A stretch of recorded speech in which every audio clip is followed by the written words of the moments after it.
আজকে আমরা কবি আর্থার র্যাবোর অ্যাসলিভ ইন দ্য ভ্যালি পড়ব। Before going to read the poem, we will know something about the life story of Arthur Rimbaud. Arthur র্যাবোর জীবন কাহিনী সম্পর্কে জেনে নেব কিছু। তার আগে ওই ছবিটা একটু আমি দেখতে বলবো। This is the famous picture by Pablo Picasso. The name of the picture painting is Guernica. Guernica একটা যুদ্ধবিরোধী যে আন্দোলন বা যুদ্ধবিরোধী ফিলিংসের একটা প্রতীক স্বরূপ এই ছবিটাকে রিপ্রেজেন্ট করা হয়। আমরা জানি war ends life prematurely. It has severe impact on the lives of the common people. এটা অ্যাকচুয়ালি এর প্রেক্ষাপটটা ছবিটা জানলে তোমরা ভালো লাগবে, বুঝতে সুবিধা হবে যে স্পেনে হিটলার যখন আক্রমণ করে প্রায় 2 ঘন্টা ধরে স্পেনের একটা শহর, স্পেনে যখন সিভিল ওয়ার চলছিল তখন 2 ঘন্টা ধরে গুয়ের্নিকা বলে একটা শহরে বম্বিং করে এবং এই এয়ারপ্লেন বম্বিং এর জন্য অসংখ্য লোক মারা যায় এবং সাধারণ মানুষের যে অসহায় অবস্থা সেটা এই ছবির মধ্যে তুলে নেওয়া হয়েছে। স্পেনের প্রতীক জানো তোমরা বুল, সেই বুলের ছবি আছে এবং অসহায় নরনারী কিভাবে মারা যাচ্ছে তাদের উদ্বিগ্নতা ছবিগুলো ফুটে উঠেছে। অ্যাকচুয়ালি এই ছবিটা একটা a picture based on the movement of surrealism. Surrealism যেটা কিনা আর্থার র্যাবোর সঙ্গে সম্পর্কিত বলে আমি ছবিটা আরো অ্যাড করলাম যে আর্থার র্যাম্বো যদিও খুব কম বয়সে মারা যান তবুও তার ইম্প্যাক্ট পড়ে আধুনিক যে চিত্রশিল্প বলো বা আধুনিক যে সমস্ত কবিতা সাহিত্য কর্ম তার উপরে এর খুব প্রভাব পড়ে। সুরিয়ালিজম কি না juxtaposition of opposite, juxtaposition মানে placing side by side uncommon imagery, the placing side by side the dream imagery and the real life imagery। এবং এর উদ্দেশ্যটা কি না, এর উদ্দেশ্যটা হচ্ছে to create a world of super reality or surreality। মানে আমরা স্বপ্নে যে ছবিগুলো দেখি সেগুলো কি এরকম খণ্ডচিত্র হয়ে থাকে অনেক সময়, বাস্তবের সঙ্গে কিছুটা মিল থাকে অনেক সময়, তাহলে এইরকম খণ্ডচিত্র আমরা দেখছি, বাস্তব এবং স্বপ্নচিত্রের একটা সম্মিলন ঘটানো হয়েছে যার মাধ্যমে একটা অন্য অতি মাত্রিক যে বাস্তবতাকে তুলে ধরার জন্য আধুনিক জীবনের যেটা অঙ্গ, হ্যাঁ, এই হরর অফ ওয়ারফেয়ার, এখানে যুদ্ধের ভয়াবহতা, সাধারণ মানুষের উপর তার ইম্প্যাক্ট কি সেইটা এখানে তুলে ধরা হয়েছে। গুয়ের্নিকা একটা বিখ্যাত ছবি, পাবলো পিকাসো, হি ওয়াজ এ কিউবান পেইন্টার, যার উপরে বা এরকম অনেক যে সমস্ত আধুনিক সাহিত্যিক বা চিত্রশিল্পী, তাদের উপরে এই আর্থার র্যাবোর ভাবনা চিন্তা বা প্রভাব খুব রয়েছে। সেটা কিভাবে রয়েছে সেটা পরে পরে আসছি, দেখা যাক।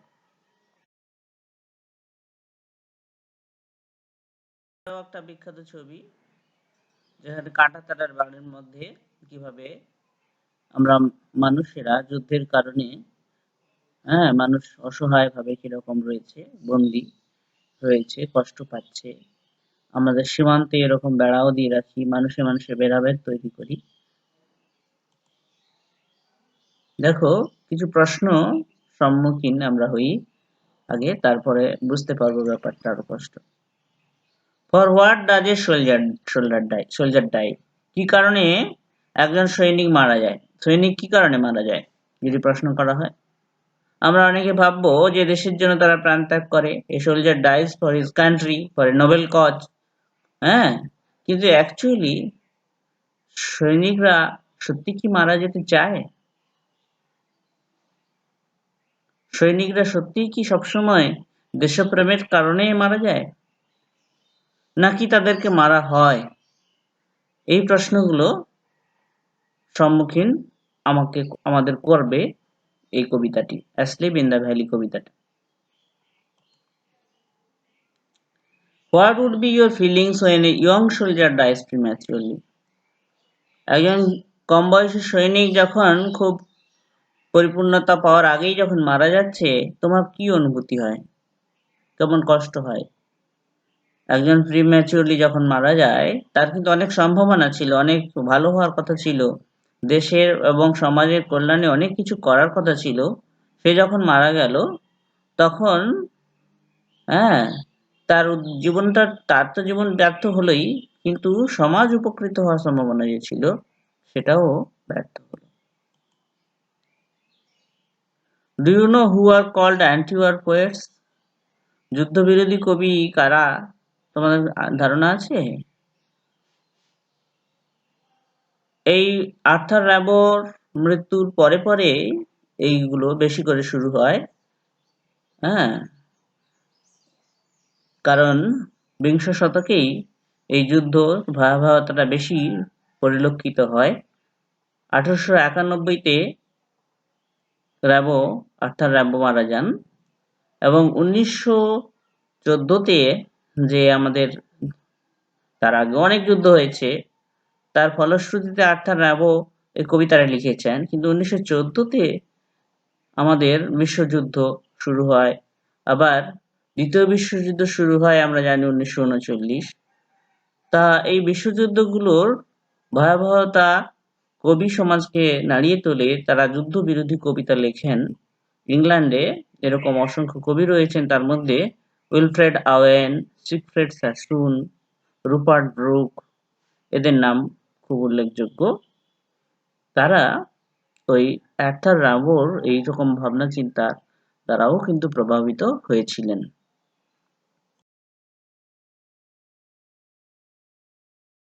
আর্থার র্যাবো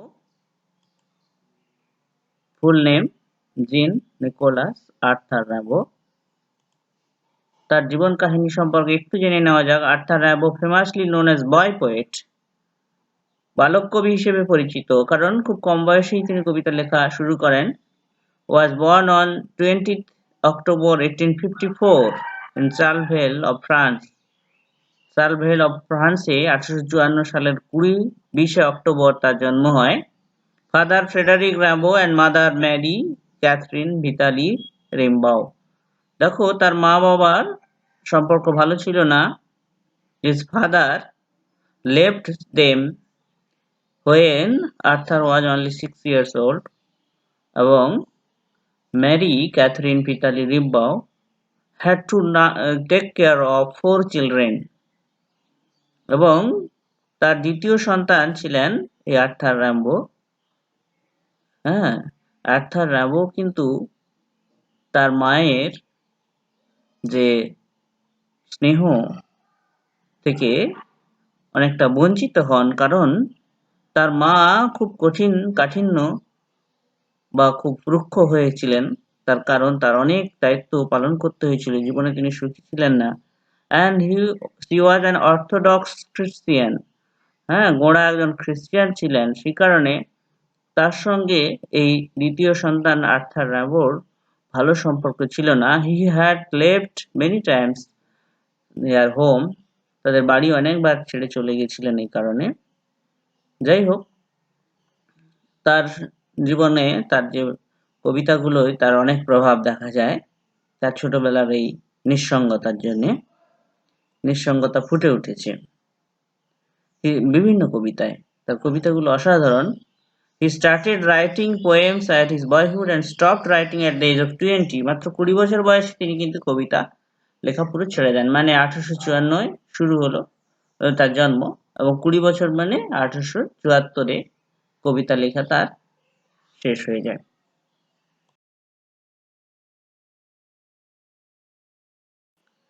দেখো, he had a great influence on modern literature and arts.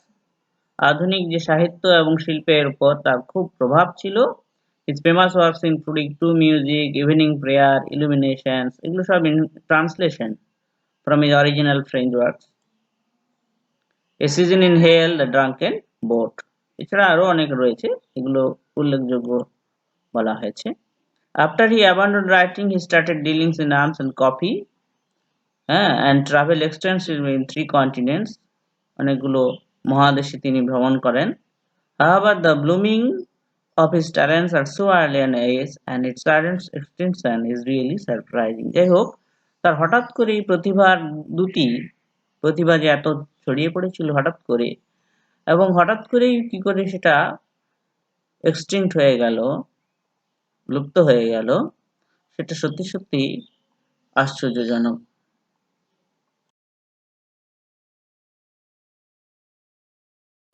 দেখো, he is considered as one of the precursors of modern literature.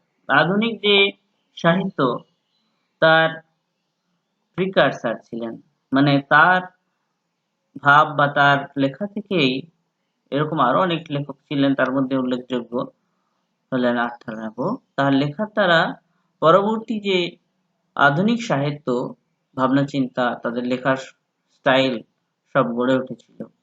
The movement of surrealism and symbolism started through his poems. তার কবিতা থেকেই এই surrealism, symbolism এগুলো শুরু হয়।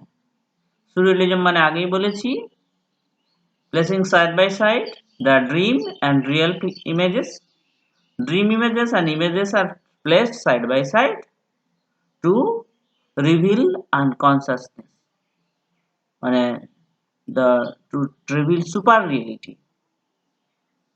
অতি বাস্তবতাকে represent করার জন্য ড্রিম এবং কি না বাস্তব যে ইমেজগুলোর কম্বিনেশন করা হয়েছে, এবং সেগুলো অনেক সময় এমন একটা কিম্ভূত দেখাচ্ছে বাস্তব বাইরে থেকে, যেন কি কিছুই নয়, মনে হয় যেগুলো কি আবার, কিন্তু যখন গভীরভাবে চিন্তা করা যায় তার প্রেক্ষাপট বোঝা যায়। যেমন আমরা ছবিটা দেখেছিলাম, গুয়ের্নিকার ছবিটা, সেই ছবিটায় আমরা দেখেছি যে কেমন ভাবে স্পেনের উপরে নাৎসি বাহিনীর আক্রমণটাকে তুলে ধরা হয়েছে ছবিটার মাধ্যমে। অসহায় মানুষ কিভাবে আর্তনাদ করছে, সেই ছবিটা দেখলেই চমকে উঠতে হয়। তা এই যে culmination of surrealism found in different writers and famous artists, এটা কিন্তু started in the works of Arthur Rimbaud. কিভাবে শুরু হয়েছিল দেখা যাবে ছবির এই অ্যাশলি ইন দ্য ভ্যালি কবিতাটাতেই কিছুটা ইঙ্গিত আমরা পাবো, পরে আমরা যখন কবিতাটা পড়বো তখন দেখব। This immensely talented poet died of cancer only at the age of 37 on 10th November 1891. Africa থেকে ফিরে আসলেন, যেখানে কফি ব্যবসা করতে গেছিলেন। 20 বছর পরে কিন্তু তার আর কবিতা পাওয়া যায় না, আশ্চর্য হয়ে যেতে হয়। এবং তার সেই সময় তার হাঁটুতে একটা টিউমার ফর্ম করে, এবং সেই tumour ultimately became cancer, and he had to return home, and his sister Isabel nursed him, treated him at the last hours of this poet. 1891 সালে মাত্র 37 বছর বয়সে তিনি মারা যান, এবং 20 বছরের মধ্যে যা তিনি লিখে গেছেন তাই অমর হয়ে রয়েছে এবং আজও আমাদের ভাবনার উদ্রেক করে।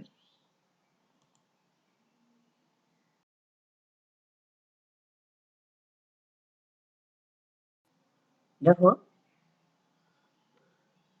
এখানে দেখা যাচ্ছে যে একজন, ছবিটায় দেখো কিরকম ভয়ার্থ মুখগুলো যুদ্ধের কারণে বা যুদ্ধের ভয়াবহতার পরিণতি হিসেবে কিরকম ভাবে দেখা যাচ্ছে। Our present text Asleep in the Valley is a translation from French poem La Dormeur du Val by Oliver Bernard. Oliver Bernard এই অরিজিনাল ফ্রেঞ্চ কবিতা লা ডরমিউর দ্য ভেল কবিতাটিকে ট্রান্সলেশন করেছেন ইংলিশে। Rimbaud wrote this poem in 1870 at the backdrop of Franco-Prussian War. এই ফ্রাঙ্কো-প্রাসিয়ান war আর একটা যুদ্ধ যেটা কিনা 1870 সালে জুলাইতে শুরু হয়েছিল, এবং Arthur Rimbaud had to leave his formal study as a result of this war, and he fled from his house at that time also. এবং সেই যে প্রাসিয়ান প্রাসিয়ান জার্মানি এবং ফ্রান্সের মধ্যে যে যুদ্ধ, যাতে সাধারণ মানুষের উপরে যে টর্চার নেমে এসেছিল, এবং সাধারণ মানুষ সৈনিক কিভাবে অসহায়ভাবে মারা গেছিল, সেটার একটা চিত্র এখানে তুলে ধরা হয়েছে এই কবিতাটার মধ্যে। দেখা যাক কবিতাটা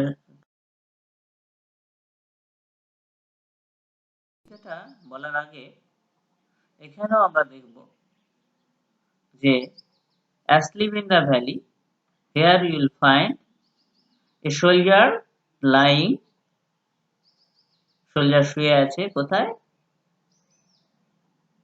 By the side of a small river, in a valley. একটা উপত্যকায় একটা সৈনিক শুয়ে রয়েছে। এখানেও আমরা দেখব the brightness of nature is placed by the side of a dead soldier. Brightness is green, lush green trees. The valley is placed with death.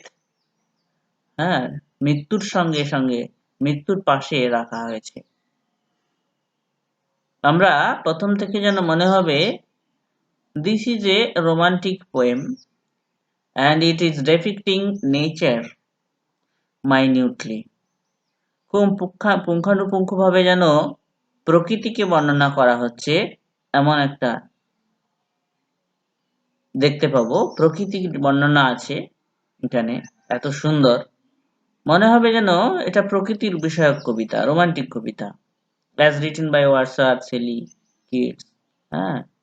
কিন্তু after some time we will at the last line of the poem we got a jerk.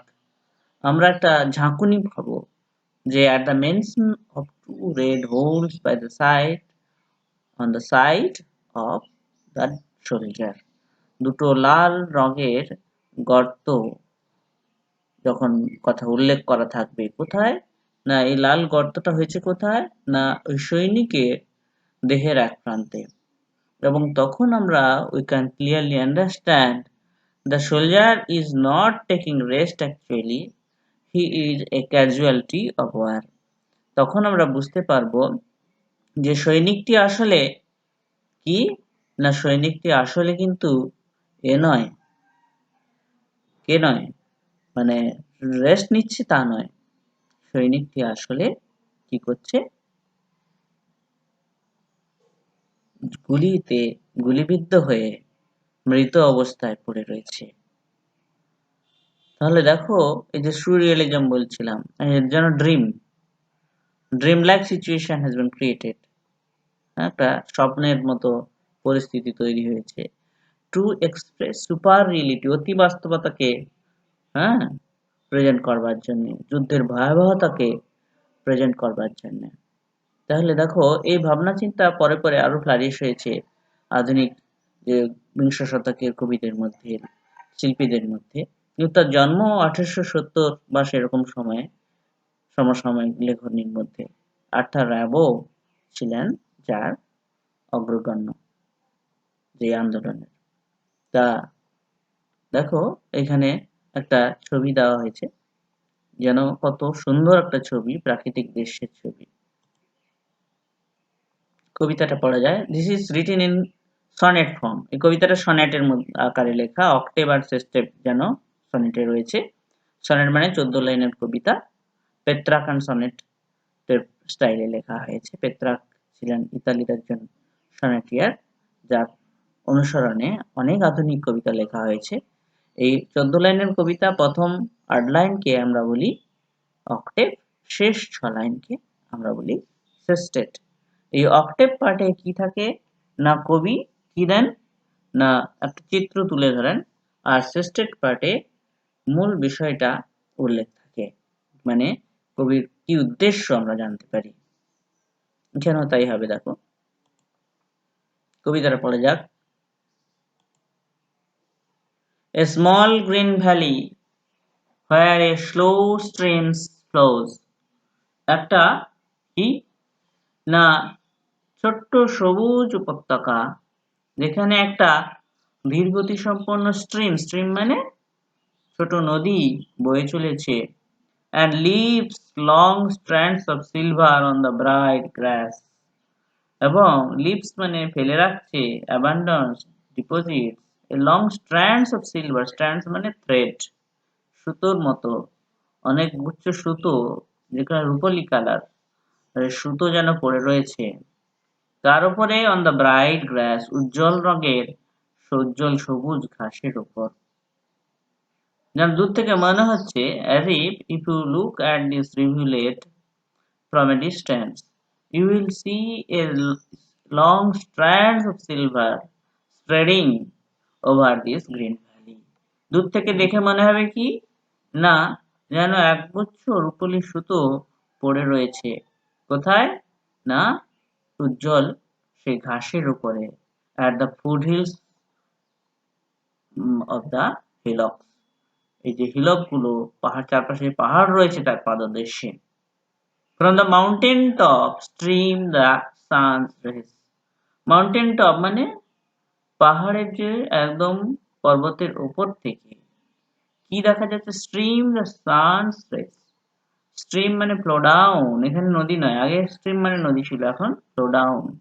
The sun's rays, সূর্যের আলো যেন ঝরে পড়ছে, এবং they feel the hollow full of light. They mean the sun's rays. সূর্যের রশ্মিগুলো, সূর্যের আলো, রোদটা কি করছে, feel the hollow means the valley, উপত্যকা, full of light, আলোয় একদম যেন ভরিয়ে দিয়েছে। বুঝা গেল? দেখো এই কবিতায় প্রথম যে 4টা লাইন আমরা পড়লাম, এখান থেকে কোনো আভাস পাওয়া যাচ্ছে কি যে একটু পরেই মৃত্যুর ভয়াবহতাকে, যুদ্ধের ভয়াবহতাকে তুলে ধরা হবে? হচ্ছে না। তার মানে the purpose of the poet is to arouse anger, arouse our hatred against the warmongers. কবির উদ্দেশ্যটা কি, যে এত সুন্দর একটা পরিবেশ সেটাকেও কলুষিত করছে যুদ্ধের মাধ্যমে, যুদ্ধের ভয়াবহতার মাধ্যমে, যে যুদ্ধের যারা যুদ্ধবাদ, যারা যুদ্ধ লাগাচ্ছে ফর দেয়ার ওন ইন্টারেস্ট, নিজেদের স্বার্থে, তাদের বিরুদ্ধে আমাদের একটা ঘৃণার উদ্বেগ করছে। A soldier very young lies open mouth. একটা সৈনিক যে কিনা খুব কম বয়সী, মানে he has many কি hidden talents which might be able to be flourished, যেটা কিনা বিকশিত হতে পারত, অনেক কোয়ালিটি ছিল, তা সত্ত্বেও সে মারা গেছে। এটা আমরা পরে জানবো, কিন্তু এখন বোঝা যাচ্ছে না যে মারা গেছে।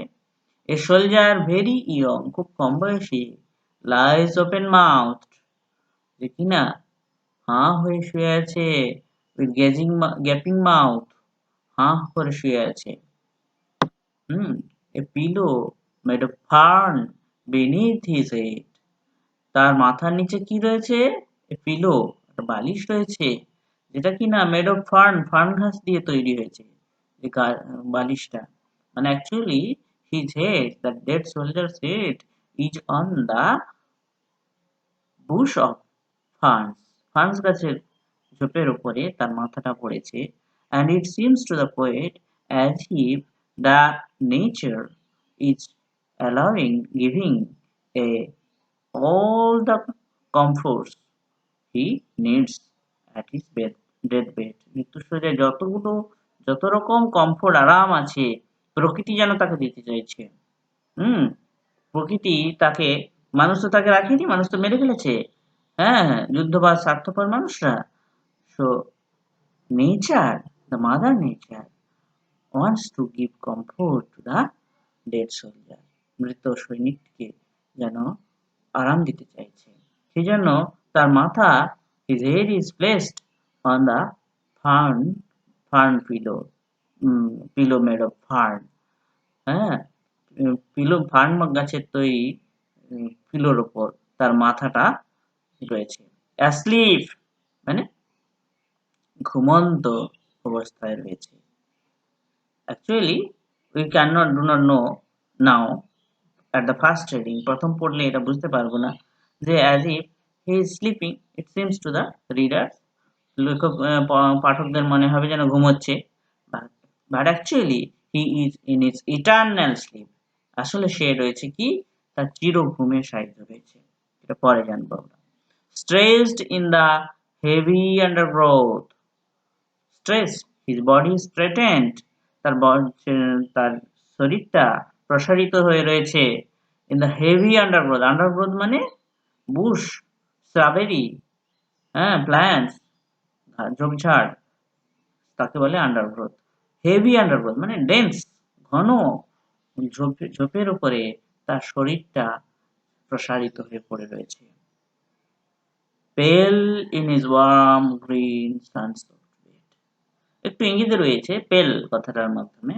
পেল মানে কি, বিবর্ণ, ব্লাডলেস, হিজ ফেস, হ্যাঁ, looks as if it is bloodless, যেন রক্তশূন্য, ফ্যাকাশে লাগছে, যেহেতু মারা গেছে তাই।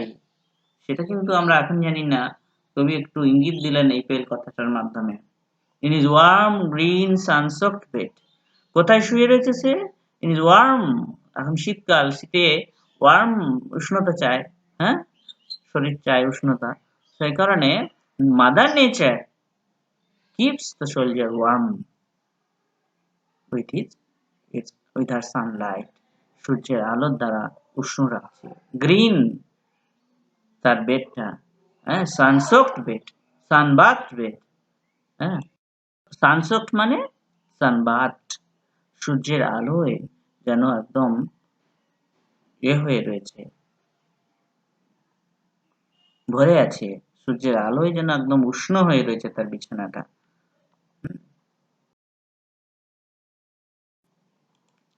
কিছু কিছু ওয়ার্ড তোমাদের যেটা অক্টেভ পার্টে আমরা পাবো প্রথম লাইনে। ভ্যালি মানে ভেল মানে উপত্যকা, আগে বলেছি। স্ট্রিম মানে ব্রুক বা রিভিউলেট বা ছোট নদী। Leaves means deserts or abandon, ছেড়ে রাখা, এখানে পাতা টাতা নেই, হ্যাঁ, যেন একটা সরু সুতোর রেখা ফেলে রেখেছে কেউ। Strands means threads or fibre, সুতো। Silver means colour of silver, রূপলি রংটাকে বলে। হলো মানে ভ্যালি বা উপত্যকা, একই জিনিস। স্ট্রিম মানে ফ্লো, এখানে প্রথম স্ট্রিম মানে ব্রুক বা নদী, আর স্ট্রিম মানে পরের স্ট্রিম মানে সানরাইজ স্ট্রিমস ডাউন, সূর্যের আলো ফ্লো ডাউন মানে প্রবাহিত হয়ে যাচ্ছে উপর থেকে, পাহাড়ের উপর থেকে। দেখো পাহাড়টা, দেখো এরকম ছবিটা। তাহলে এইরকম ছবিটা দেওয়া হয়েছে, তার সঙ্গে মৃত্যুকে উপস্থাপিত করা হয়েছে। In the first stanza of the poem, the poet gives scenic beauty of a valley through which a slow river is flowing.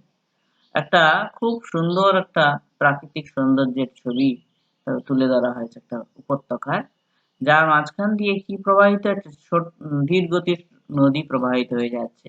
It seems as if the stream leaves long silvery lines on the bright green grass. যেন মনে হচ্ছে, হ্যাঁ, silver রূপলি রঙের একটা রেখা ফেলে গেছে উজ্জ্বল সবুজ ঘাসের উপরে। from the top of the mountain the sun rays flow down, হ্যাঁ, পর্বতের মাথা থেকে সূর্যের আলোকটা কি হচ্ছে, প্রবাহিত হয়ে ঝরে পড়ছে and fills the small valley with full of light. বলা হয়েছে এগুলো উপত্যকাটাকে আলো দিয়ে ভরিয়ে দিয়েছে সূর্যের আলো। দেখো নদীটা যেন এরকম একটা নদী। আর দ্বিতীয় চারটা লাইনে ছিল অক্টোপাটের পরবর্তী চারটা লাইনে ছিল ওপেন মাউথ মানে গেপিং মাউথ, হাঁ করে শুয়ে থাকা। পিলো মানে কি কুশন বা বালিশ এখানে। ফার্ন মানে টাইপ অফ প্ল্যান্ট, জানো ফার্ন গাছ, তোমরা দেখে থাকবে ফার্ন গাছ নিশ্চয়ই, বিশেষত যারা লাইফ সায়েন্স নিয়ে পড়াশোনা করছে তাদের তো ফার্ন গাছ চিনতে হয়।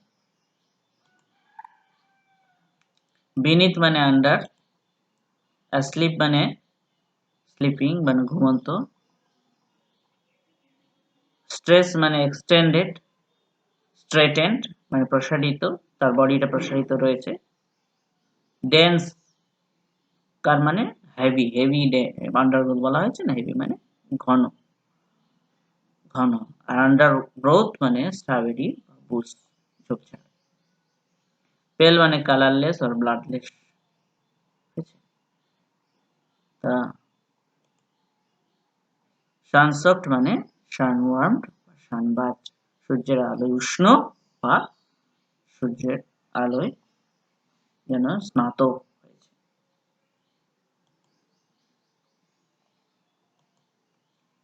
অক্টোপাটেড মানেটা ইংলিশে একটু দেওয়া হয়েছে analysis. A very young soldier is lying by the side of the river with his mouth open. খুব কম বয়সী সৈনিক ওই নদীর ধারেই শুয়ে রয়েছে, তার মুখটা হাঁ হয়ে রয়েছে।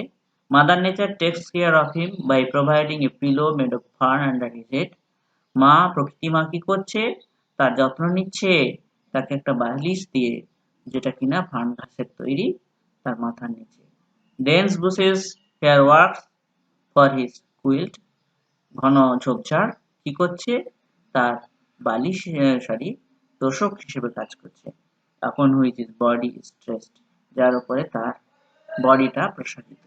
The sun makes his body bed warm, তার সূর্যের আলো তার বিছানাটাকে উষ্ণ করে রেখেছে। Enough to comfort the soldier in his eternal sleep, তার চির ঘুমে তার আরাম দেওয়ার জন্য যথেষ্ট উষ্ণতা দিচ্ছে কে না সূর্য, যার দ্বারা তার বিছানাটা উষ্ণ হয়ে রয়েছে। তাহলে এই পর্যন্ত আমরা পড়লাম আজকে। এর পরের অংশটা আমরা কি করব, শেষের পার্টটা আর একটা ক্লাসে করব, তাহলে তোমার দেখতে সুবিধা হবে। একটু 32 মিনিট 35 মিনিটের ভিডিওগুলো আমরা করবো এবার থেকে, তাহলে সুবিধা হবে তোমাদের পক্ষে। আর এটা পড়ে কিন্তু বইয়ের সঙ্গে মিলিয়ে পড়বে, কোনো প্রশ্ন থাকলে অবশ্যই করবে, হোয়াটসঅ্যাপের মাধ্যমে করতে পারো বা তোমাদের যে সমস্ত স্যাররা রয়েছেন তাদেরও এই প্রশ্নগুলো করে জেনে নিতে পারো।